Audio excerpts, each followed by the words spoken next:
వేద నాగరికత అంటే తొలి వేద యుగము మలివేద యుగం లాంటి యుగాలలో చోటు చేసుకున్న మార్పులు ఏమిటో మనం ప్రస్తావించడం జరిగింది.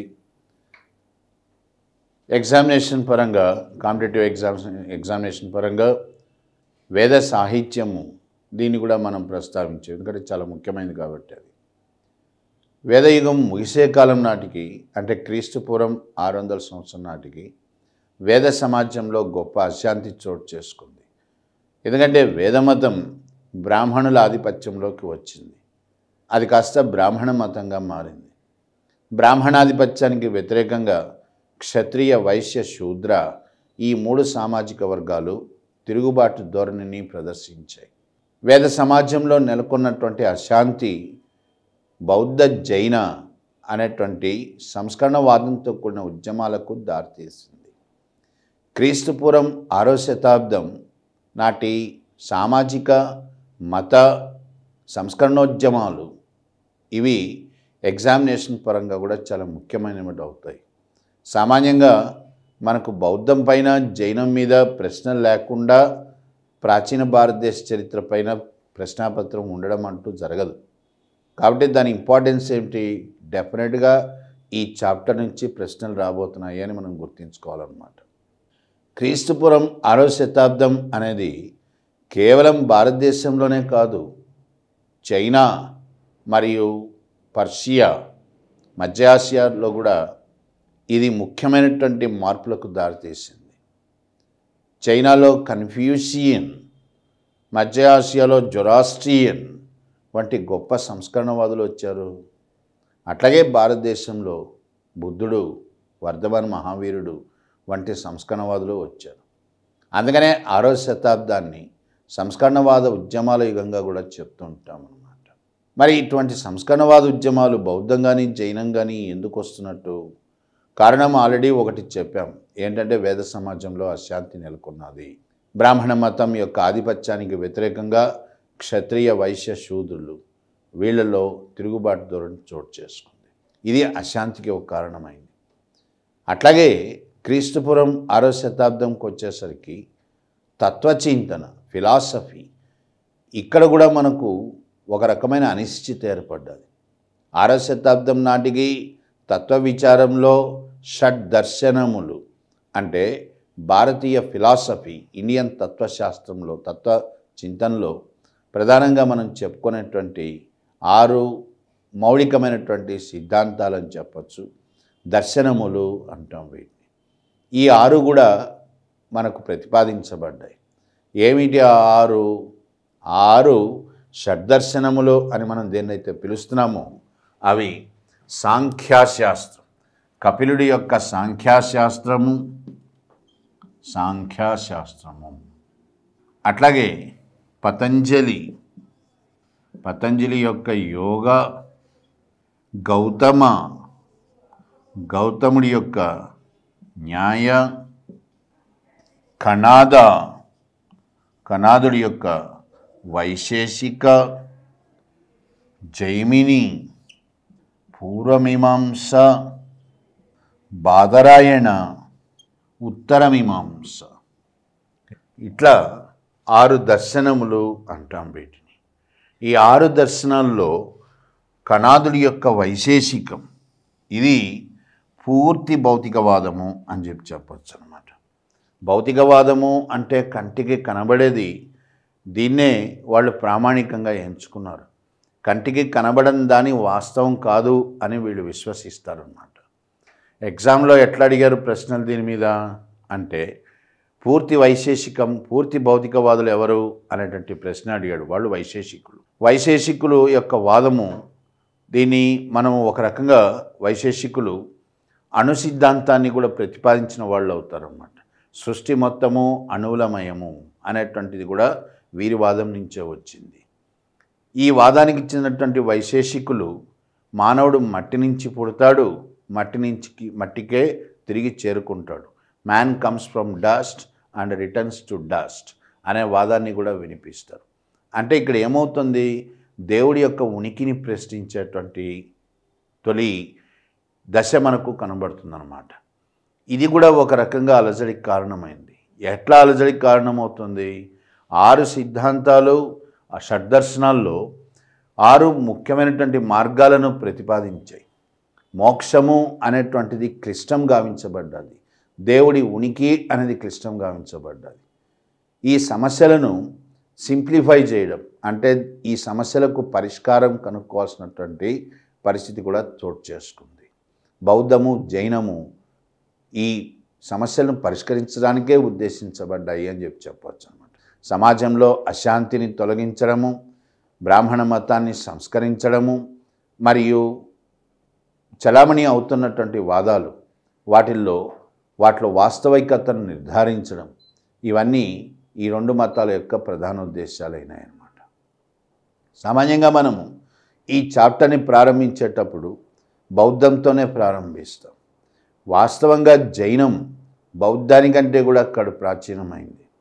ఎందుకంటే జైనుల యొక్క అనుశ్రుతి, వారి యొక్క పవిత్రమైనటువంటి సాహిత్యం అనుశ్రుతి, సేక్రెడ్ లిటరేచర్. ఆ అనుశ్రుతి ఏమని చెప్తుంది? జైనానికి మూలం 23 మంది తీర్థంకరులు అని అంటుంది. తీర్థంకర్ అంటే మోక్షానికి మార్గం చూపేవాడు తీర్థంకరుడు. రిషభుడు మొట్టమొదటి తీర్థంకరుడు అవుతాడు. మరి రిషభుడి యొక్క ప్రస్తావన ఎక్కడున్నది? రిషభుడు ఋగ్వేదాల్లో కూడా ప్రస్తావించబడ్డాడు. ఈ రిషభుడే మన ప్రస్తుత తెలంగాణ రాష్ట్రం బోధన్లో జన్మించాడు అనేటువంటి వాదన కూడా ఉంది అన్నమాట. ఒక రకంగా జైనం మన తెలంగాణ రాష్ట్రం నుంచే ప్రారంభమైంది అని చెప్పాలన్నమాట. అంటే బుద్ధుడికి పుట్టుక ముందే జైనం యొక్క పోకడలు అనేటువంటివి ఉన్నాయి. జైనుల్ని శ్రమణులు అని పిలవడం కూడా జరిగింది. కానీ బౌద్ధం విషయంలో అట్ట కాదు. బౌద్ధం బుద్ధుడితోనే ప్రారంభమవుతుంది. మరి బౌద్ధాన్ని మనం ముందు ఎందుకు ప్రస్తావిస్తాము అంటే, బ్రాహ్మణ మతానికి పెను సవాలు విసిరింది బౌద్ధం. తన సంస్కరణవాదంలో బుద్ధుడు ఎక్కడ కూడా ఆయన కాంప్రమైజ్ రాజీ పడలేదన్నమాట. ఏ మేరకు బ్రాహ్మణ మతాన్ని విమర్శించాలో ఆ మేరకు విమర్శించాడు. గొప్ప సంస్కరణవాదాన్ని ప్రవేశపెట్టాడు బుద్ధుడు. ఒక రకంగా భారతీయ సంస్కృతి అనేటువంటిది ఖండాంతరాలు విస్తరించడానికి, భారతదేశ సమాజంలో కొత్త పోకడలు రావడానికి కారణం బౌద్ధమే అయిందనమాట. అందుకని బౌద్ధం యొక్క ప్రభావం, దాని యొక్క ప్రభావం యొక్క స్థాయిని బట్టి దాన్ని ముందుగా ప్రస్తావిస్తామన్నమాట ఇక్కడ. మరి బౌద్ధం అంటే ఏంది? బౌద్ధం అంటే బుద్ధం, సంఘం, ధర్మం, ఈ మూడింటిని కలిపితేనే బౌద్ధం అన్నమాట. బుద్ధం అంటే బుద్ధుడి యొక్క వ్యక్తిగత చరిత్ర, బుద్ధుడు ఏం చేశాడు, ఆయన యొక్క జీవితం సారాంశం, ఆయన స్థాపించినటువంటి సంస్థ సంఘం, ఆయన బోధనలు ధర్మం, వీటి కలిపితేనే బౌద్ధం అన్నమాట. మరి బుద్ధుడు ఎవరు? ఇది అంత సులభంగా సమాధానం చెప్పగలిగినటువంటి ప్రశ్న కాదు ఇది. ఎందుకంటే బౌద్ధం మీద మనకు వివిధ రకాలైనటువంటి ఆధారాలు ఉన్నాయి. ఈ వివిధ రకాల యొక్క ఆధారాలు కూడా ఏమిటి అంటే, ఒకే విషయాల్ని ఇవి ప్రస్తావించట్లే. అంటే పలు ఆధారాలు పలు రకాలుగా ప్రస్తావిస్తున్నాయి బుద్ధుడిని. చైనా క్రానికల్స్ అంటాం. చైనీస్ వారి యొక్క బౌద్ధ సాహిత్యం ఉంది. టిబెటన్ బౌద్ధ సాహిత్యంలో సుందరవదన టిబెటన్ బౌద్ధ సాహిత్యంలో ముఖ్యమైనటువంటిది. అట్లాగే సింహళ బౌద్ధ సాహిత్యంలో దీపవంశం, మహావంశం, ఇట్లాంటి గొప్ప గ్రంథాలు ఉన్నాయి. ఇవి విరుద్ధమైనటువంటి అంశాలను ప్రస్తావిస్తున్నాయి బుద్ధుడి గురించి. ఆ వివాదాలన్నీ మనం పక్కన పెడితే సింహళ బౌద్ధ గ్రంథాలైనటువంటి మహావంశం, దీపవంశం, ఈ రెండింటినీ మనం బౌద్ధం మీద ప్రామాణికమైనటువంటి గ్రంథాలుగా మనం పరిగణిస్తామన్నమాట. మరి ఇవి ఏం చెప్తున్నాయి బుద్ధుడి గురించి? ఇక్కడ మనకి ఎగ్జామినేషన్ పాయింట్ ఆఫ్ వ్యూలో బుద్ధుడి యొక్క వ్యక్తిగత జీవితం ఇది చాలా ముఖ్యమవుతుంది. ఎందుకంటే ఆయన జీవితంలో ఆయన పుట్టిన ప్రదేశము, అతనితో అనుబంధం ఉన్నటువంటి వ్యక్తులు, వీళ్ళ గురించి కూడా ఒక్కొక్కసారి ప్రశ్నలు ఇవ్వడం కూడా జరుగుతుంటుంది. కాబట్టి బుద్ధుడి యొక్క అసలు పేరు సిద్ధార్థుడు. ఆయన పుట్టింది కపిలవస్తు, ప్రస్తుతం నేపాల్లోని కపిలవస్తు. కపిలవస్తు ప్రాంతానికి చెందినటువంటి రాజవంశం. వీళ్ళది శాక్యవంశం. శాక్యవంశానికి చెందినటువంటి వాడు బుద్ధుడు. అసలు పేరు సిద్ధార్థుడు. సిద్ధార్థుడి యొక్క తల్లిదండ్రులు సిద్ధోదనుడు, మాయాదేవి. సిద్ధోదన, మాయాదేవి. వీళ్ళకి చాలా కాలం వరకు కూడా సంతానం లేదు. అటువంటిది మాయాదేవి ఒక స్వప్నాన్ని, అంటే ఒక కళ కనిందని, అందులో స్వర్గంలోని ఐరావతం తెల్లని ఏనుగు ఆమె గర్భంలో ప్రవేశించిందని, అది బుద్ధుడి పుట్టుకకు, అంటే సిద్ధార్థుడి యొక్క పుట్టుకకు చిహ్నమని మనకు బౌద్ధ సాహిత్యం చెప్తుంది. మాయాదేవి కొయిలాల యొక్క రాజకుమార్తె. సిద్ధోదనుడు అంటే సిద్ధార్థుడి యొక్క తండ్రి, ఇతడేమో శాక్యుడు. సిద్ధోదనుడి యొక్క వంశము శాక్య వంశం. తల్లి మాయాదేవి కొయిలాల వంశానికి చెందింది. నవమాసాలు నిండిన తర్వాత ఆమెను పుట్టింటికి పంపాలి. అందుకని మాయాదేవి తన పుట్టింటికి వెళుతున్న మార్గంలో లుంబిని వనంకి వచ్చేసరికి సిద్ధార్థుడు జన్మించాడు. అంటే ప్రసవ వేదన అక్కడే స్టార్ట్ అయిందనమాట. లుంబిని వనం వద్ద క్రీస్తు పూర్వం 563 వైశాఖ శుద్ధ పౌర్ణిమ. శుద్ధ పౌర్ణిమ యొక్క ప్రాధాన్యత ఏమిటంటే బుద్ధుడి జీవితంలో అన్ని ముఖ్యమైన సంఘటనలు పౌర్ణిమ రోజే జరిగాయి. వైశాఖ శుద్ధ పౌర్ణిమ నాడు బుద్ధుడు లుంబిని వద్ద జన్మించాడు. అంటే సిద్ధార్థుడు లుంబిని వద్ద జన్మించాడు అన్నమాట. ఈ ప్రసవ వేదనకు సంబంధించిన సమస్యల వల్ల మాయాదేవి చనిపోయింది. సిద్ధార్థుడు బాల్యం నుంచి కూడా పినతల్లి మహాప్రజాపతి గౌతమి ఆమె వద్ద పెరిగాడు. ఆ గౌతమి యొక్క కొడుకు దేవదత్తుడు. వాడు సిద్ధార్థుడికి దేవదత్తుడికి బాల్యం నుంచి మనస్పర్ధలు వచ్చాయి. ఒక సందర్భంలో దేవదత్తుడు సిద్ధార్థుడిని, అంటే బుద్ధుని చంపడానికి కూడా ప్రయత్నం చేస్తాడనమాట. బాల్యం నుంచి కూడా సిద్ధార్థుడు లౌకికపరమైన విషయాల్లో ఆసక్తిని కనబరచలేదు. ఎందుకంటే గొప్ప వ్యక్తులు ప్రపంచాన్ని ఒక మిథ్యగానే చూశారన్నమాట. సిద్ధార్థుడిలో గొప్ప వైరాగ్యం అనేది మనకు తొలి దశలోనే కనిపిస్తుంది. అందుకనే సిద్ధోదనుడు సిద్ధార్థుడికి తొందరగానే పెళ్లి చేశాడు. 16 ఏళ్లకే పెళ్ళి అయిపోయింది. సిద్ధార్థుడి యొక్క భార్య యశోధర కూడా కొయిలాల రాజవంశానికి చెందిందనమాట. సిద్ధార్థుడికి వివాహం అయితే అయింది, కానీ ప్రాపంచికపరమైన సుఖాల పట్ల ఆయనకు ఏ రోజు ఆసక్తి లేదనమాట. సిద్ధార్థుడికి కూతురు కొడుకు కూడా పుట్టడం జరిగింది. ప్రియాంక, కూతురు పేరు ప్రియాంక, కొడుకు పేరు రాహుల. 29వ ఏట సిద్ధార్థుడి యొక్క జీవితంలో ముఖ్యమైన సంఘటన చోటు చేసుకోబోతోంది. అదేమిటది అంటే మహాభినిష్క్రమణ అంటాం. సిద్ధార్థుడు ఇల్లు విడిచిపెట్టి పోవడం అన్నమాట. ఇది 29వ ఏట జరిగింది. కానీ దానికి దారితీసిన పరిస్థితి ఏమిటి అంటే సిద్ధార్థుడు కపిలవస్తు పట్టణంలోకి వస్తాడు. పట్టణంలో వీధులు చూడడానికి, తిరిగి చూడడానికి, పట్టణాన్ని చూడడానికని పట్టణంలోకి వస్తాడు. సిద్ధార్థుడికి ఇష్టమైనటువంటి రథం నడిపేవాడు, రథచోదకుడు, వాడి పేరు చెన్న. అట్లాగే సిద్ధార్థుడికి అత్యంత ప్రీతిపాత్రమైన గుర్రం ఉంది. ఆ గుర్రం పేరు కంటకుడు. వీళ్లతో సిద్ధార్థుడు కపిలవస్తు పట్టణంలోకి విహారానికి వస్తాడు. అప్పుడు ఆయనకు 4 దృశ్యాలు కనిపించాయి. వృద్ధాప్యంతో బాధపడుతున్న ముసలివాడు, రోగగ్రస్తుడు, అట్లాగే చనిపోయినవాడు, అంటే ఒక డెడ్ బాడీ, ప్లస్ ఒక సన్యాసి. ఇట్లా దృశ్యాలు కనబడ్డాయి. అంటే సిద్ధార్థుడికి మొదటి 3 దృశ్యాల్లో ఏం కనిపించింది? ప్రపంచం మొత్తము దుఃఖము, ఎక్కడ చూసినా దుఃఖమే ఉంది. అదే సన్యాసి మొహంలో గొప్ప సంతోషం కనిపిస్తోంది. దీన్ని బట్టి సిద్ధార్థుడు ఏమని గ్రహించాడు అంటే ప్రపంచంలో బంధాలు వల్లనే ఎక్కువగా మనిషికి దుఃఖం కలుగుతున్నది. దుఃఖం లేని ప్రపంచాన్ని సృష్టించాలి, ప్రపంచంలో దుఃఖం లేకుండా చేయాలి. ఇది సిద్ధార్థుడి యొక్క కృతనిశ్చయమైందనమాట. అందుకోసమే సిద్ధార్థుడు కుటుంబాన్ని పరిత్యజించాలనుకున్నాడు.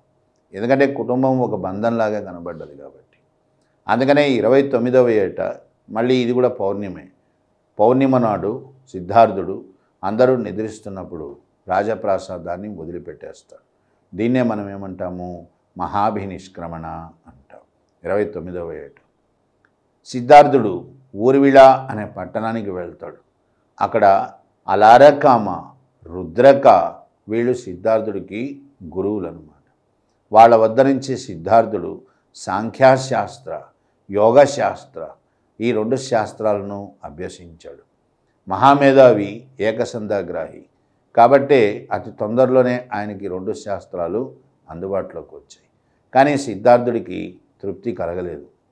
ఈ లోపలే సిద్ధార్థుడికి 5 శిష్యులు కూడా ఏర్పడ్డారు. ఎందుకంటే తనకే జ్ఞానం యొక్క అత్యున్నత దశ ఏంటో తెలియదు. అందుకనే సిద్ధార్థుడు ఆ 5 శిష్యుల్ని వదిలించుకొని తనకు తానుగా జ్ఞానం కోసం బాగా ప్రయత్నిస్తాడు. ఆ ప్రయత్నంలో భాగంగానే సిద్ధార్థుడు 35వ ఏట నిరంజన అనే తటాకం చెరువు వద్దకు వచ్చాడు. ఇదంతా ఎక్కడున్నది అంటే గయ, బౌద్ధగయ అంటాం మనం. ఈ బౌద్ధగయ వద్ద నిరంజన అనేటువంటి చెరువులో తపస్సు చేస్తాడు. స్నానం చేస్తాడు. చేసి ఆ చెరువు ఒడ్డున తపస్సు కూర్చుంటాడు. సమాగా అనేటువంటి వాడి యొక్క వ్యవసాయ క్షేత్రం, అక్కడ చెట్టు కింద తపస్సు కూర్చుంటాడు. సమాగుడి యొక్క కూతురు సుజాత సిద్ధార్థుడికి పాలు, అన్నము ఇవి ఇస్తూ ఉండేదన్నమాట. 48 రోజులు చాలా కఠినమైనటువంటి ఘోరమైన తపస్సు చేస్తాడు సిద్ధార్థుడు. 49వ రోజు మళ్ళీ అది కూడా వైశాఖ శుద్ధ పౌర్ణమి అయింది. 49వ రోజు వైశాఖ శుద్ధ పౌర్ణిమ నాడు 35వ ఏట సిద్ధార్థుడికి జ్ఞానోదయం అయింది. ఈ జ్ఞానోదయాన్నే సిద్ధార్థుడు ఏమంటున్నాడు అంటే బోధి అంటున్నాడు. బోధి అంటే ఏంది అని కూడా ప్రశ్నలు వేస్తారు ఒక్కోసారి. బోధి అంటే ఇంద్రియాలకు అతీతమైనటువంటి జ్ఞానము, నాలెడ్జ్ అబౌవ్ సెన్సెస్. ఏ జ్ఞానమైతే చెప్తే అర్థం కాదన్నమాట, అది వాస్తవం గ్రహించాలి. చదివితే అర్థం కాదు, అది మన అనుభవంలోకి వస్తుంది. అట్లాంటి జ్ఞానం, దాన్నే బోధి అన్నాడు. సిద్ధార్థుడు బోధిని పొందాడు, అందుకనే బుద్ధుడైనాడు. దీనికి సాక్ష్యం ఏంది? ఆయనకే అనుమానం వస్తుంది. అనుమానం వచ్చిన సిద్ధార్థుడు పెద్దగా అరుస్తాడనమాట కళ్ళు తెరవకుండానే. ఎవరన్నా సాక్ష్యం చెప్పగలరా అని. భూదేవి చెప్తుంది. అందుకే భూమిని తాకుతాడు ఆయన. దాన్నే భూమి స్పర్శ అని కూడా అంటాం. ఇది సివిల్స్లో కూడా అడిగాడు ఈ ప్రశ్న అన్నట్టు. సో భూదేవి సాక్ష్యం పలికిన సిద్ధార్థుడి యొక్క జ్ఞానోదయానికి ఆయన బుద్ధుడైనాడు. ఇంకొక పేరు మనము తథాగతుడు అని కూడా అంటాం. ఆయనకి జ్ఞానోదయం అయిన తర్వాత సిద్ధార్థుడు తనకు ఏ జ్ఞానమైతే సంక్రమించిందో ఆ జ్ఞానాన్ని తన 5 శిష్యులకి బోధించడానికి వెళ్తాడు, వాళ్ళని వెతుక్కుంటూ. ఈ 5 శిష్యులు ప్రస్తుతం మనము వారణాసికి బయట సారనాథ్ అంటాం. ఇక్కడ ఒక జింకల వనం, అక్కడ 5 శిష్యులు కనిపిస్తారు. ఆ జింకల వనంలో ఆ 5 శిష్యులకే బుద్ధుడు తన మొట్టమొదటి బోధ వినిపిస్తాడు. ఆ మొట్టమొదటి బోధనే మనము ధర్మచక్ర పరివర్తన అంటాం. బుద్ధుడు బోధించిన చక్రాలు 3: ధర్మచక్రం, ధాన్యచక్రం, కాలచక్రం. ఈ మూడిట్లో మొట్టమొదటిది ధర్మచక్రం. దీన్ని తన 5 శిష్యులకి బోధిస్తాడు. మహామేధావి, పైగా గొప్ప ఆకర్షణ కలిగినటువంటి వ్యక్తి, సునిశ్చితమైనటువంటి పరిజ్ఞానం ఉన్నవాడు. అందుకనే బ్రాహ్మణ పండితులు కూడా సిద్ధార్థుడిని అంటే బుద్ధుడిని తమ గురువుగా ఎంచుకోవడం జరిగింది. మగధకు రాజు, ఆ సమయంలో మగధకు రాజు అజాతశత్రు, కోసలకు రాజు ప్రసేనజీత్, వీళ్ళంతా కూడా సిద్ధార్థుడిని, బుద్ధుడిని తమ గురువుగా ప్రకటించుకోవడము జరిగింది. బుద్ధుడు కనీసం రోజుకి 18 కిలోమీటర్లైనా ప్రయాణం చేసేవాడు. ఎందుకంటే తన బోధనలు ప్రజలకు అందుబాటులోకి రావాలి కాబట్టి. బుద్ధుడు బోధనలు ప్రచారం చేస్తూ తిరిగి కపిలవస్తుకు వస్తాడు. ఎందుకంటే ఆయన చనిపోయే కాలం దగ్గర పడుతుంది కాబట్టి కపిలవస్తుకు వస్తాడు. మహాప్రజాపతి గౌతమి ఈమెని బౌద్ధంలోకి మారుస్తాడు. అంతకుముందే బుద్ధుడు ఒక నాట్యగత్తె ఆమ్రపాళి, ఈమె బుద్ధుడిని వ్యామోహపరచడానికి ప్రయత్నిస్తుంది, పశ్చాత్తాపం పొందుతుంది.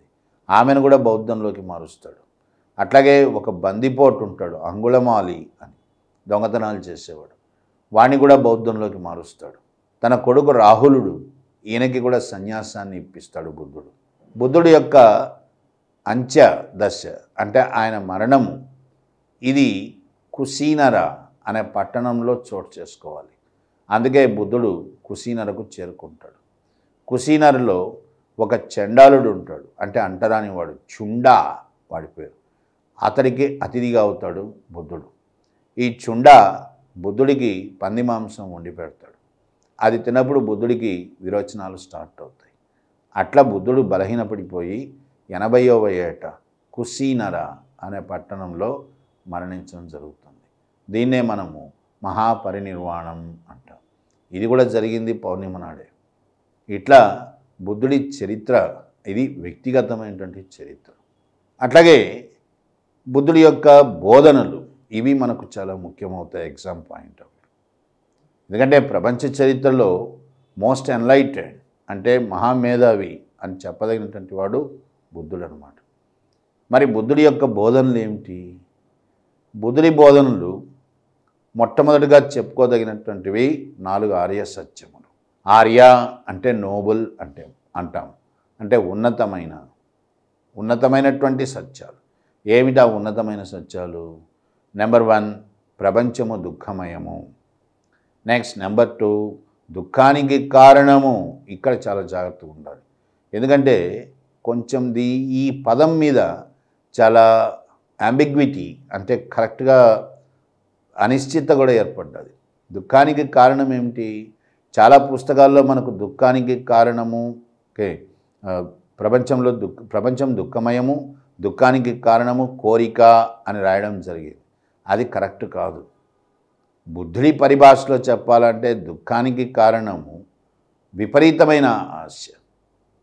దాన్నే ఆయన తృష్ణాగ్ని అంటాడు.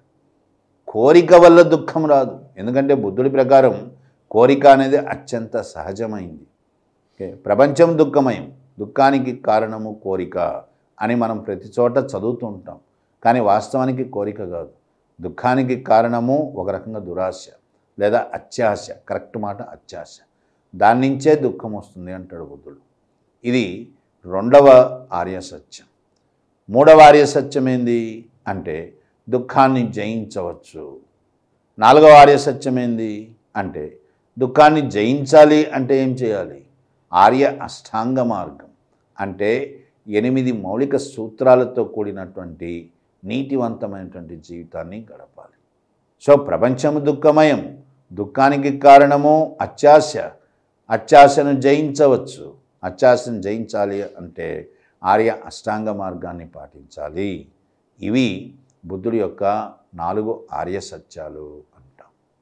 ఈ ఆర్య సత్యాలను బోధిస్తూ కూడా బుద్ధుడు ఇంకా ఏమని చెప్తాడు అంటే మధ్యమ మార్గం, మిడిల్ పాత్ అంటాం. ఆయన వాదం ఏంది అంటే 2 భిన్నమైన మార్గాల మధ్య ఎప్పుడు కూడా మనం మధ్యమ మార్గాన్ని ఎంచుకోవాలి. ఏది పరిపూర్ణమైంది కాదు, ప్రతి దాని మీద పరిమితులు ఉంటాయి.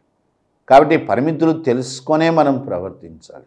అప్పుడు సమస్యలకు తావుండదు. దీన్ని ఆయన మధ్యమ మార్గం అంటాడు. మధ్యమ మార్గం means the path between 2 extremes. అహింస మంచి లక్షణం.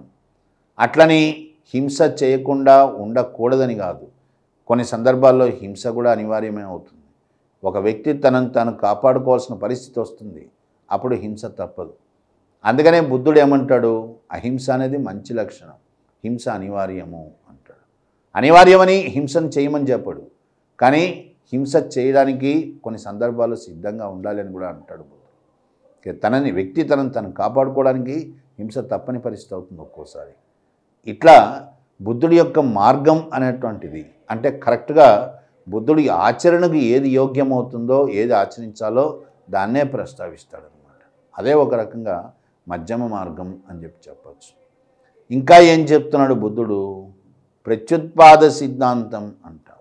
ఏంది ప్రత్యుత్పాద సిద్ధాంతం? Cause and effect. ప్రతి చర్యకు ప్రతిచర్య ఉంటుంది. నెంబర్ 1. నెక్స్ట్ నెంబర్ 2 బుద్ధుడు ఆత్మ అనాత్మ ఈ రెండింటి మీద కూడా తన వాదనను వినిపిస్తాడు. బుద్ధుడు అనాత్మవాది.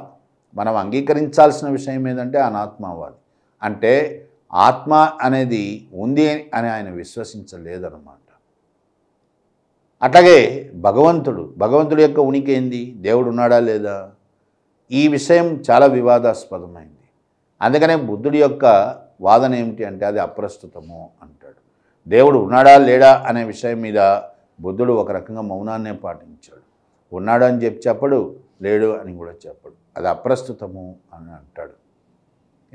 అట్లాగే ఆత్మ అనేది ట్రాన్స్మైగ్రేషన్, ఆత్మ పునర్జీవనము లేదా ఆత్మ యొక్క ట్రాన్స్మైగ్రేషన్, దాని గమనం. దీని మీద ఏమిటి అంటే పునర్జన్మను బుద్ధుడు నమ్మాడు. పునర్జన్మ అనేటువంటిది ఉంటుంది. ఎందుకంటే కర్మ పరిపక్వత కాకపోతే దాన్ని అనుభవించక తప్పదు, మనిషి మళ్ళీ పుట్టక తప్పదు. మనిషి యొక్క పుట్టుకకు మూలం ఏమిటి అంటే కర్మ. కోరికతో తప్పులేదు, కానీ కోరిక లేని స్థితికి వస్తే ఇంకా పుట్టుకకు కారణం ఉండదన్నమాట. దీన్నే ఒక రకంగా బుద్ధుడు తన బోధనల్లో చూపిస్తాడనమాట. ఏ విధంగా మోక్షము, ఏంది మోక్షం అంటే ఒక రకంగా కోరిక లేని స్థితి. బుద్ధుడి ప్రకారం కోరిక లేని స్థితి. కోరికతో తప్పు లేదు, కానీ కోరిక కూడా లేకపోతే మానవుడు పుట్టడానికి అవకాశం లేదు. ఓకే, ఇవి బుద్ధుడి యొక్క బోధనలో మనకు ముఖ్యమైనటువంటి అంశాలు. మరి వేదాలు, యజ్ఞాలు, యాగాలు ఉన్నాయి. వీటన్నిటినీ కూడా బుద్ధుడు ఖండించాడు. యజ్ఞము, యాగము ఇవి అనవసరం అన్నాడు బుద్ధుడు. బ్రాహ్మణవాదము, వాళ్ళ యొక్క మంత్రము, తంత్రము ఇవన్నీ అర్ధరహితం అన్నాడు బుద్ధుడు. బ్రాహ్మణాధిపత్యాన్ని బుద్ధుడు అంగీకరించలేదు. ఇవన్నీ బుద్ధుడి బోధనలో ముఖ్యమైనటువంటి విషయాలు. కుల వ్యవస్థ బుద్ధుడి ప్రకారం చాలా చిత్రం ఏమిటంటే కుల వ్యవస్థనే ఆయన తప్పుపట్టలేదు, కులాలను తప్పుపడతాడు. అంటే కుల వ్యవస్థ నుంచి వచ్చేటువంటి దురాచారాలను తప్పుపడతాడు. బౌద్ధం ప్రకారము వ్యక్తి యొక్క కులం కాదు, వ్యక్తి యొక్క గౌరవానికి ప్రాతిపదిక. వ్యక్తి యొక్క స్థాయి వ్యక్తి గౌరవానికి ప్రాతిపదిక కావాలి. అంటే వ్యక్తిలో ప్రతిభ, వ్యక్తిలో మనకు మెరిట్ అంటాం. ఒక గొప్పతనం ఉన్నది అంటే దాన్ని మనం గుర్తించాలి. వ్యక్తి స్థాయిని బట్టి వ్యక్తి గౌరవం ఉండాలి. అంతేగాని వ్యక్తి పుట్టుకను బట్టి, వ్యక్తి యొక్క కులాన్ని బట్టి వ్యక్తికి గౌరవం అనేది సరైనది కాదంటాడు బుద్ధుడు. అట్లాగే ఇప్పుడు బుద్ధుడు సంఘాన్ని స్థాపించాడు. సంఘము అంటే ఏంది? చర్చ్ అంటాం ఇంగ్లీష్లో, ఆర్డర్ అంటాం. చర్చ్ అంటే యేసుప్రభు స్థాపించిన చర్చి, క్రైస్తవుల చర్చి అని కాదు అక్కడ అర్థం. ఒక విషయాన్ని నమ్మే వాళ్ళందరూ కూడా ఎక్కడైతే గుమిగూడుతారో, ఎక్కడైతే సమావేశమవుతారో అదే చర్చి. ఆ కోణంలో చూస్తే బుద్ధుడు స్థాపించినటువంటి సంఘ ప్రపంచ చరిత్రలో మొట్టమొదటి చర్చ్ అని చెప్పచ్చు. సంఘము అంటే ఆర్డర్ ఆఫ్ మాంక్స్. ఓకే, అంటే బౌద్ధాన్ని ప్రచారం చేయడానికి, బౌద్ధానికే అంకితమైపోయినటువంటి సన్యాసులు, సన్యాసినులు ఉండేటువంటి ప్రదేశం చర్చ్. ఓకే, ఈ సంఘ అందరికీ కూడా ప్రవేశం ఉండేటువంటి సంస్థన అంటే కాదు. బుద్ధుడు కొన్ని నియమాలు అంటూ కూడా పెట్టాడు. ఏమని నియమాలు పెడుతున్నాడు అంటే అప్పుల పాలైన వాళ్ళు, రోగగ్రస్తులు, బానిసలు, ఓకే, ఇంకా ఒక రకం చెప్పాలంటే స్త్రీలను కూడా ఆయన అనుమతించలేదు సంఘాలోకి. ఓకే, ఇక్కడ మనం గుర్తించాల్సింది ఏంటంటే సంఘ ఎవరికి? బౌద్ధంలో రెండు రకాలుగా ఉంటారు. బౌద్ధాన్ని పాటించేవాళ్ళు, వీళ్ళు వివాహం చేసుకుంటారు, కుటుంబ జీవితాన్ని గడుపుతారు. వీళ్ళని ఏమంటామంటే ఉపాసికులు అంటాం. అట్లా కాకుండా సన్యాసులు ఉంటారు, వీళ్ళు భిక్షువులు అని పిలువబడతారు. సంఘ ఎవరికి అంటే భిక్షువులకి. ఓకే, మరి ఎవరు కాగలడు సంఘాలోకి అర్హతను పొందగలడు అని అంటే అప్పులు లేనివాళ్ళు, రోగాలు లేనివాళ్ళు, బానిసలు కానివాళ్ళు. ఓకే, వీళ్ళు సంఘాలోకి రావడానికి అర్హులు అనమాట. వీళ్ళు భిక్షువులు కావచ్చు. ఓకే, ఎందుకంటే బంధాల నుంచి నువ్వు విముక్తి కావాలి. ఎక్కడ పడితే అక్కడ అప్పులు చేసేసి సంఘాలో సభ్యత్వం పొందుతామంటే అది కరెక్ట్ కాదనమాట. అట్లాగే రోగాలు పెట్టుకొని సంఘాలోకి వస్తే అది మిగిలిన వాళ్ళకి దెబ్బ కొడుతుంది. బానిసలు, వీళ్ళు కూడా యజమాని నుంచి అనుమతి పొందాలి. యజమాని బానిస మీద ఆధారపడ్డాడు. అట్లా బుద్ధుడు సమాజంలో కొన్ని వర్గాల ప్రయోజనాలను కూడా బాగా దృష్టిలో పెట్టుకున్నాడు. సంఘ అనేటువంటిది బానిసలు, రోగగ్రస్తులు, అప్పుల పాలైన వాళ్ళు, వీరెవరు కూడా దీంట్లోకి ప్రవేశించడానికి లేదన్నమాట. అట్లాగే స్త్రీల విషయంలో బుద్ధుడికి కొన్ని భయాలు ఉన్నాయి. ఆయనకి స్త్రీల మీద అపారమైన దయ ఉంది, కానీ భయాలు కూడా ఉన్నాయి. స్త్రీ సమస్యకు కారణం కాకపోవచ్చు, కానీ ఆమె వల్ల సమస్య తలెత్తవచ్చు. ఓకే, ఇది బుద్ధుడి యొక్క భయం అన్నమాట. ఒక రకంగా చెప్తే ఆయన యొక్క అప్రహెన్షన్ అంటాం. ఓకే, స్త్రీ సంఘంలోకి రావడం వల్ల కొన్ని సమస్యలు తలెత్తుతాయి. దానికి స్త్రీ కారణం కాకపోవచ్చు, కానీ సమస్యలు అయితే తలెత్తే ప్రమాదం ఉంది. అందుకనే బుద్ధుడు వాస్తవంగా స్త్రీ సంఘాలోకి రావడానికి ఇష్టపడలేదు. మరి ఎవరు కారకుడైనారు సంఘాలోకి స్త్రీలను రావడానికి? ఆనందుడు, బుద్ధుడి యొక్క ప్రథమ శిష్యుడు, అత్యంత ప్రీతిపాత్రుడు. ప్రథమ శిష్యుడు కాదు, ఆయన ప్రథమ శిష్యుడు మహాకాశ్యపుడు అన్నమాట. బుద్ధుడికి ప్రీతిపాత్రుడైనటువంటి శిష్యుడు ఆనందుడు. ఆనందుడి యొక్క కోరిక మీదకు బుద్ధుడు సంఘాలో స్త్రీలను అనుమతించడం జరిగింది. ఆయనకి ఇష్టం లేదు వాస్తవంగా అయితే, కానీ ఆనందుడి కోరిక పేరుకు స్త్రీలను అనుమతిస్తాడు సంఘాలోకి. సంఘాలోకి నియమాలు ఉన్నాయి. భిక్షువుగా వచ్చినటువంటి వ్యక్తి ఒక జత గుడ్డలు ఉంచుకోవాలి. ఏ రకమైనటువంటివి? భిక్షువులకు యూనిఫామ్ ఉన్నది. ఎట్లాంటి యూనిఫామ్? ఎల్లో రోప్స్ అంటాం, పసుపు గుడ్డలు. ఇవి ఒక జత ఉండాలి. ఒక భిక్షపాత్ర ఉండాలి. భిక్షపాత్ర అంటే మనం భిక్షాటన చేయడానికి, అంటే అడుక్క తినాలన్నమాట. భిక్షువులు అనేవాడు భిక్షాటన పైననే జీవితం చేయాలి. సూది దారము ఉండాలి. ఎప్పుడైతే ఈ బట్టలు చినిగిపోతాయో వాటిని కుట్టుకోవడానికి. భిక్షువులు అనేటువంటి వాళ్ళు కొన్ని నియమాలు పాటిస్తారు. ఏమిటి? 64 రకాలైన నేరాలు చేయకూడదు వాళ్ళు. ఓకే, ప్రతి మోక్ష అంటాం. 64 రకాలైన నేరాలు చేయకూడదు. వానాకాలంలో మాత్రమే విశ్రాంతి తీసుకుంటారు, ఎందుకంటే ఆ టైంలో బయటికి పోలేము కాబట్టి. మిగిలినప్పుడల్లా వీళ్ళు ధర్మాన్ని ప్రచారం చేయాలి, బుద్ధుడి బోధనలను ప్రచారం చేయాలి. ప్రతి పౌర్ణిమ కల్లా భిక్షువు ఎక్కడున్నా సరే సంఘాకి తిరిగి రావాలి, వచ్చి తన అనుభవాలను అందరితో పంచుకోవాలి. ఇట్లా కొన్ని నియమాలను కూడా పెట్టాడు బుద్ధుడు. ఇది బుద్ధుడు స్థాపించినటువంటి సంఘ. మరి బౌద్ధం ఎట్లా వ్యాప్తి చెందింది? ఇక్కడ మనం ప్రస్తావించే ప్రతి అంశము ముఖ్యమే అవుతుంది ఎగ్జామినేషన్ పాయింట్ ఆఫ్ వ్యూ. బౌద్ధం వ్యాప్తి చెందినటువంటి తీరు, ఇక్కడ బౌద్ధాన్ని ఆదరించినటువంటి గొప్ప పాలకులు వస్తారు మొదట. ఓకే, అజాతశత్రు తండ్రి బింబిసార, వీళ్ళిద్దరు కూడా బుద్ధుడికి సమకాలీకులే. అజాతశత్రు తన తండ్రిని చంపినటువంటి వాడు. ఆ పశ్చాత్తాపంతోనే అజాతశత్రు బుద్ధుడిని శరణు వేడతాడనమాట. బౌద్ధాన్ని ఆదరించినటువంటి మొట్టమొదటి గొప్ప పాలకుడు ఎవరవుతాడంటే అజాతశత్రు అవుతాడు. అట్లాగే ఇందాకే చెప్పాను, ప్రసేనజీత్ ఆఫ్ కోసల, ఆయన కూడా బుద్ధుడిని తన గురువుగానే గుర్తించాడు.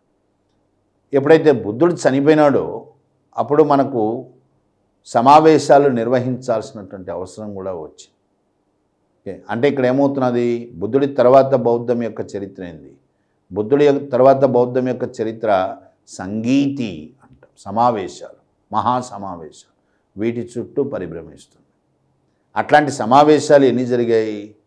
4 సమావేశాలు జరిగాయి. మొట్టమొదటి బౌద్ధ సమావేశం రాజగృహము అనేది మగధకు రాజధాని. మగధ అంటే ప్రస్తుత బీహార్. దీనికి రాజధాని, మొట్టమొదటి రాజధాని రాజగృహం అన్నమాట. గిరివ్రజం, దాని తర్వాత రాజగృహం.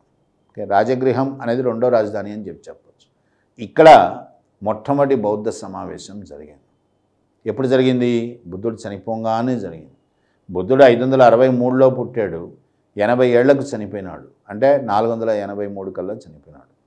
మొట్టమొదటి బౌద్ధ సమావేశం క్రీస్తుపూర్వం 483 రాజగృహంలో జరగడం జరిగింది. మొట్టమొదటి బౌద్ధ సమావేశానికి అధ్యక్షత వహించింది మహాకాశ్యపుడు.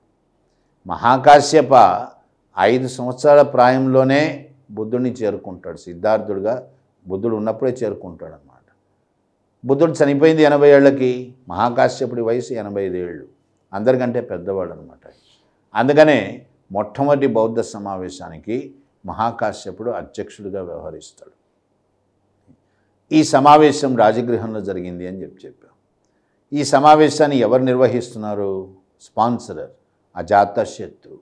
అజాతశత్రు మగధను పరిపాలించిన గొప్ప పాలకుడు అన్నమాట, అత్యంత బలవంతుడైన పాలకుడు. ఆయన ఈ సమావేశాన్ని ఆదరించినవాడు అన్నమాట. మనకు ఈ సమావేశాల యొక్క ప్రాముఖ్యత ఏమిటంటే, ప్రతి సమావేశంలో కూడా కొన్ని ముఖ్యమైన సంఘటనలు, మార్పులు చోటు చేసుకుంటాయి. మొట్టమొదటి బౌద్ధ సమావేశంలో ఏ మార్పులు చోటు చేసుకుంటున్నాయి?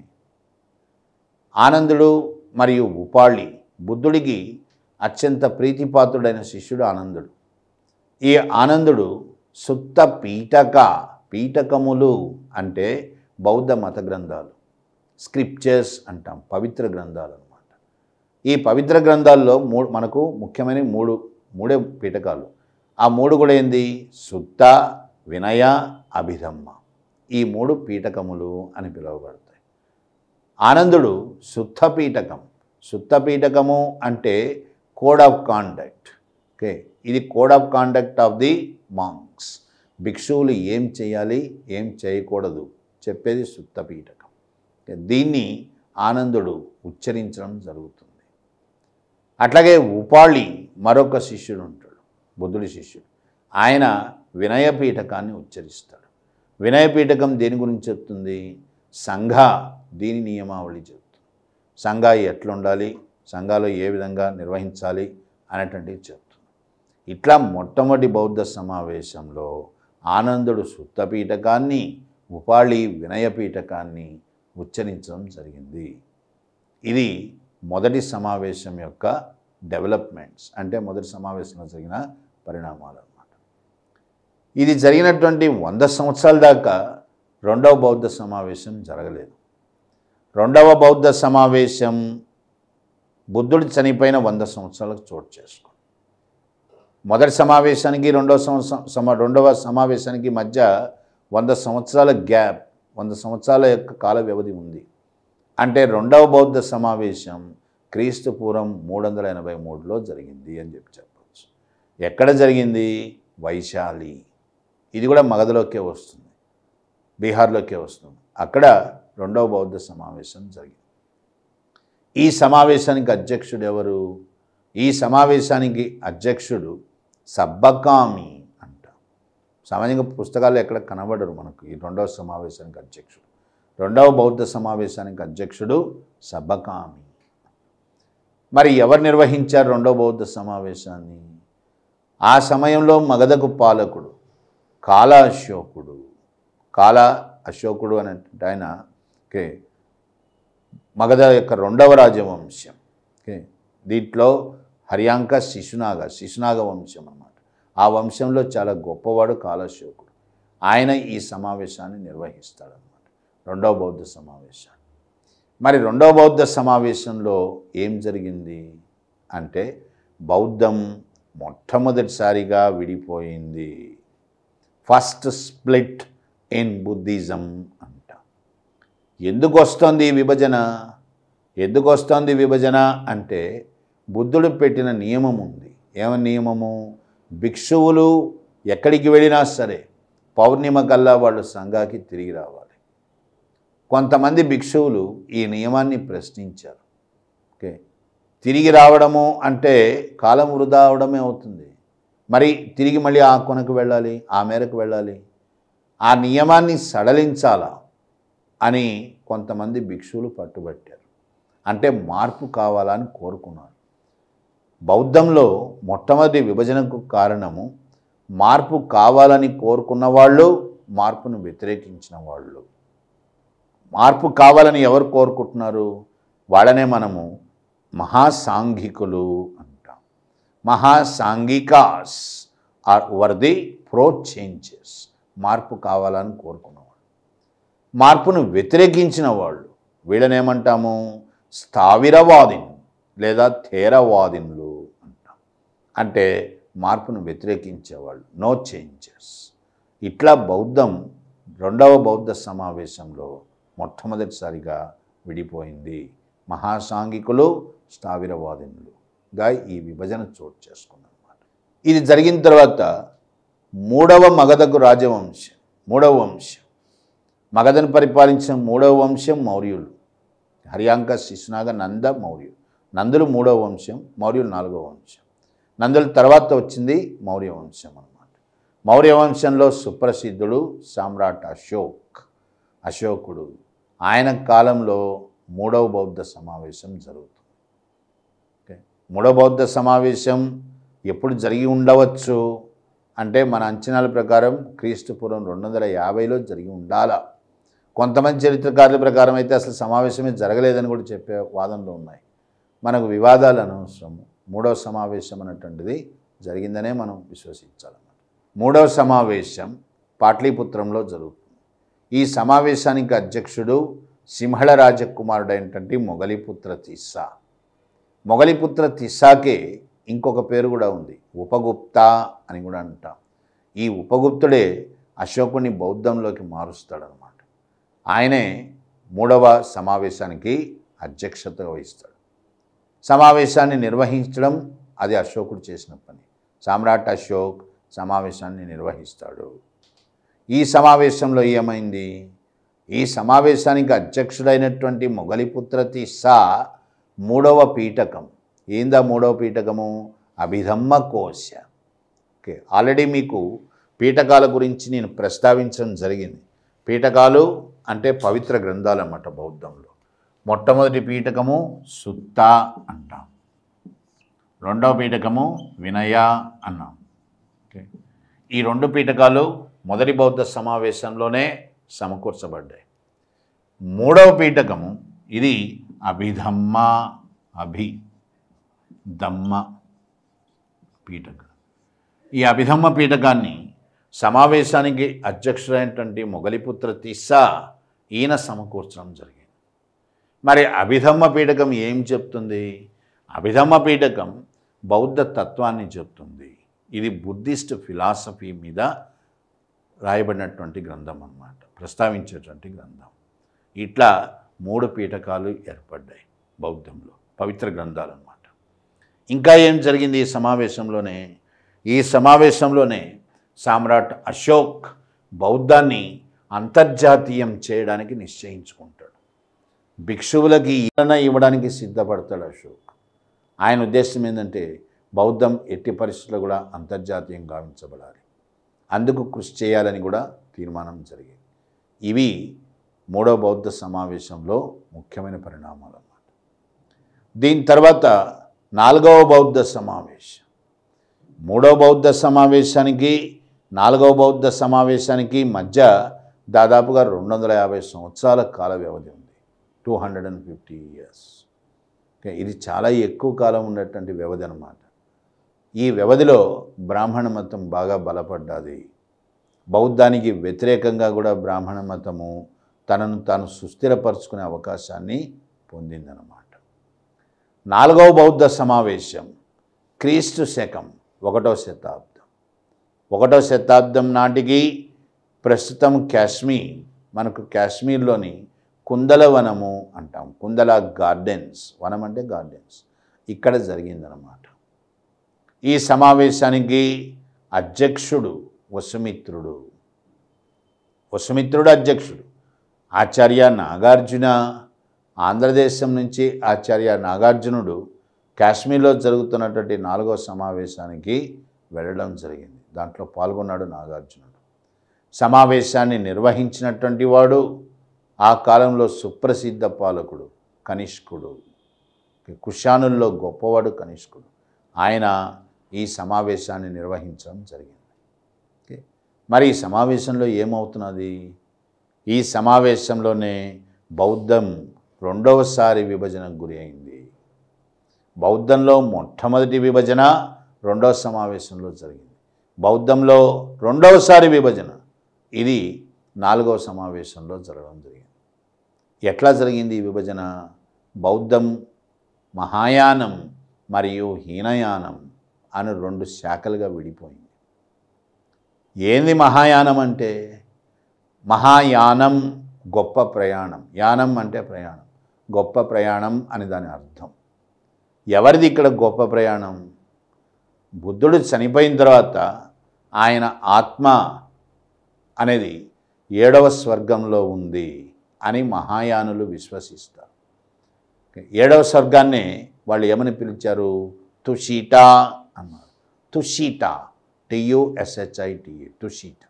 తుషిటా అంటే 7వ స్వర్గం. ఈ 7వ స్వర్గం నుంచి బుద్ధుడి ఆత్మ భూమి మీదకు వస్తుంది. మహాయానం ఏం చెప్తుంది అంటే బుద్ధుడి కోరిక తీరలేదు, కోరిక తీరని వాడు తిరిగి భూమి మీదకు వస్తాడనేది బుద్ధుడి వాదనే.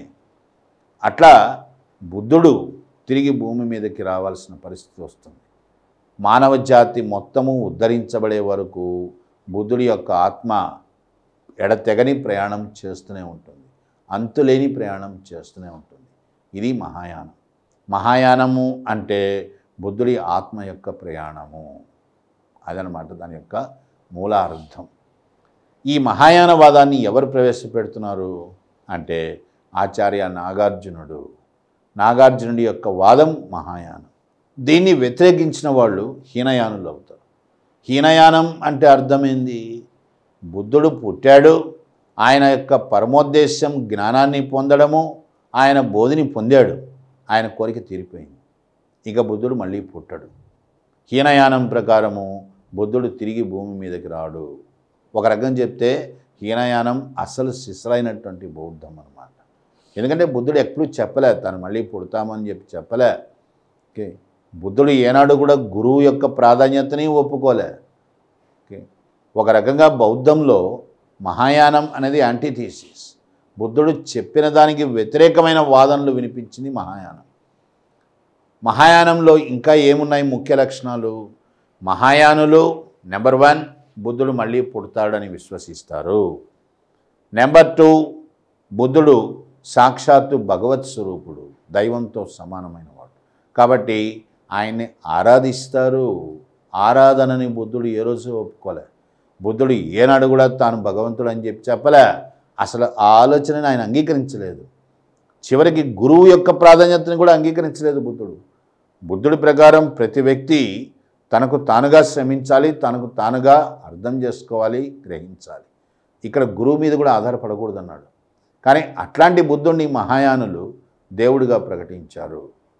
ప్రకటిస్తూ బుద్ధుని ఆరాధించడం కూడా ప్రారంభించారు. ఆరాధనను బుద్ధుడు ఏ రోజు ఒప్పుకోలేదు. అట్లాగే మహాయానులు సంస్కృతం దీన్ని మాధ్యమంగా ఎంచుకున్నారు. బుద్ధుడు ఏనాడు కూడా సంస్కృతాన్ని అంగీకరించలేదు. ఆయన పాళీ, ఆయన భాష పాళీ, ప్రజలు మాట్లాడే భాషనే మాట్లాడాడు, ప్రజలకు దగ్గరగానే మెలిగాడు బుద్ధుడు. అట్లాంటిది మహాయానులు సంస్కృతాన్ని మాధ్యమంగా ఎంచుకున్నారు. ఇట్లా కొన్ని కొత్త పోకడలతో మహాయానం వచ్చింది. ఇందుకు పూర్తి విరుద్ధమైంది హీనయానం.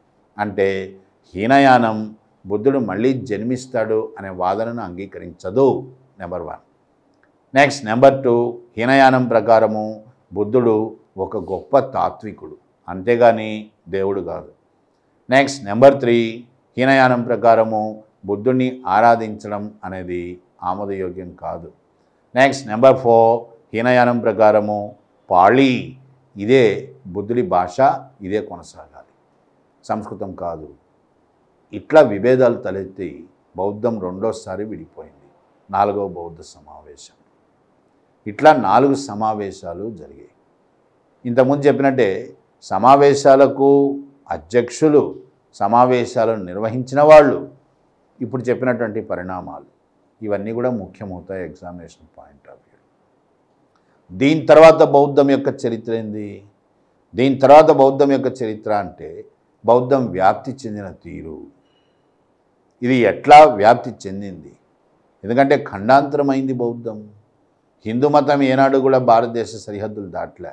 దానికి దాటలేదంటే దాటలే కాదు, కానీ తర్వాత కాలంలో దాటింది. ఓకే, చోళుల కాలంలో అన్నమాట. కానీ అంతకుముందే బౌద్ధం ఖండాంతరమైంది. భారతీయ సంస్కృతి మధ్య ఆసియా, ఆగ్నేయాసియా ఈ ఖండాల్లో విస్తరించడానికి కారణం బౌద్ధం అన్నమాట. మరి బౌద్ధాన్ని ఎవరు అంత గొప్పగా ఆదరించారు? నెంబర్ 1 అజాతశత్రు. ఆల్రెడీ చెప్పాం, అజాతశత్రు తండ్రిని చంపి అధికారంలోకి వస్తాడు, బింబిసారుని చంపి. బుద్ధుడిని తన గురువుగా అంగీకరించాడు. అజాతశత్రువే మొదటి బౌద్ధ సమావేశం రాజగృహంలో జరగడానికి కారకుడైనాడు. ఆయన తర్వాత కాలశోకుడు, శిశునాగ వంశం. కాలశోకుడు 2వ బౌద్ధ సమావేశాన్ని నిర్వహించాడు. దాని తర్వాత 3వ బౌద్ధ సమావేశం, దాన్ని నిర్వహించింది సామ్రాట్ అశోక్. మౌర్య వంశంలో గొప్పవాడైనటువంటి సామ్రాట్ అశోక్ బౌద్ధాన్ని ఖండాంతరం చేయడానికి ప్రయత్నించాడు. ఆ ప్రయత్నంలో భాగంగానే అశోకుడు గొప్ప బౌద్ధ భిక్షువులను పలు ప్రాంతాలకు పంపుతున్నాడు. ఎవరి బౌద్ధ భిక్షువులు? మహారక్షితాని అశోకుడు గ్రీస్ ప్రాంతానికి పంపాడు. తారాని సువర్ణభూమి, సువర్ణభూమి అంటే మయన్మార్, బర్మా ఈ ప్రాంతానికి పంపాడు. తన కూతురు కొడుకు అని చెప్పొచ్చు, ఇది కూడా వివాదమే, కానీ అంగీకరిస్తున్నది మనం కూతురు కొడుకు అంటాం. కూతురు సంఘమిత్ర, కొడుకు మహేంద్ర, వీళ్ళని సింహళానికి పంపాడు. ఇట్లా అశోకుడి కాలంలో బౌద్ధం భారతదేశ సరిహద్దులు దాటింది. బౌద్ధం చైనా, టిబెట్ ఈ ప్రాంతాలకు విస్తరించడం. చైనాలో బౌద్ధాన్ని మొట్టమొదటిసారిగా ప్రవేశపెట్టినవాడు కుమారజీవ. కుమారజీవుడు చైనాలో బౌద్ధాన్ని మొట్టమొదటిసారి ప్రవేశపెట్టాడు. అట్లాగే పద్మసంభవుడు ఈయన బౌద్ధాన్ని మొట్టమొదటిసారిగా టిబెట్లో ప్రవేశపెడతాడు.